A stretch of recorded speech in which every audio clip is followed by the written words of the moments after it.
രാവിലെ തേങ്ങ ചിരണ്ടുന്നിടത്ത് വന്ന് വായിലേ നോക്കിയിരിക്കുന്ന ആളെ കണ്ടു. ഞാൻ തേങ്ങ ചിരണ്ടിക്കൊണ്ടിരിക്കുക. അപ്പം എന്നും ഈ വായിലേ നോട്ടം ഉണ്ട്. എന്നും ഈ വായിലേ നോക്കി തേങ്ങ കൊടുക്കണം. അപ്പം അനങ്ങത്തില്ല. തേങ്ങയ്ക്ക് സമയമാകുമ്പം വന്നിങ്ങനെ മാറിയിരിക്കും. അപ്പം നമ്മൾ തേങ്ങ കൊടുക്കും. പിന്നെ അത് തിന്നു കഴിഞ്ഞിട്ടും അവിടെ മാറി അങ്ങനെ വായിലേ നോക്കിയിരിക്കും. അപ്പോൾ നമ്മൾ ചിരട്ട കൊടുക്കും. ഇങ്ങനെയുണ്ട് ഐഡിയ. അപ്പോൾ ഇത് തേങ്ങ ചിരണ്ടിക്കൊണ്ടിരിക്കുക. ഇവന് എന്നും സ്ഥിരം ഉള്ള പരിപാടിയായിരുന്നു. കണ്ട അവൻ്റെ ഇരിപ്പ് കണ്ട തേങ്ങ തിന്നു കഴിഞ്ഞിട്ട്.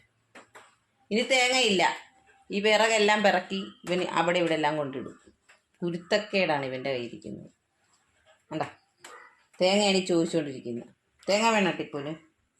ടിപ്പുന് തേങ്ങ വേണം? ടിപ്പുന് അങ്ങനെ വലിയ ഭാവമൊന്നുമില്ല. തേങ്ങ കിട്ടിയില്ലെങ്കിൽ ചിരട്ടയെങ്കിലും കിട്ടിയാൽ മതി. അങ്ങനെ വലിയ ഭാവമൊന്നുമില്ല. പാവം. ഇച്ചിരി തേങ്ങയും കൊടുക്കാം. പാവമല്ലേ, ഇച്ചിരി കൂടെ തേങ്ങ കൊടുത്തേക്കാം. നമ്മുടെ കുഞ്ഞല്ലേ. അപ്പം ബാക്കിക്ക് ചിരട്ടയും കൊടുത്തേക്കാം. ചിരട്ടയാകുമ്പോൾ കുറച്ച് സമയം കടിച്ച് പിടിച്ചിരുന്നു.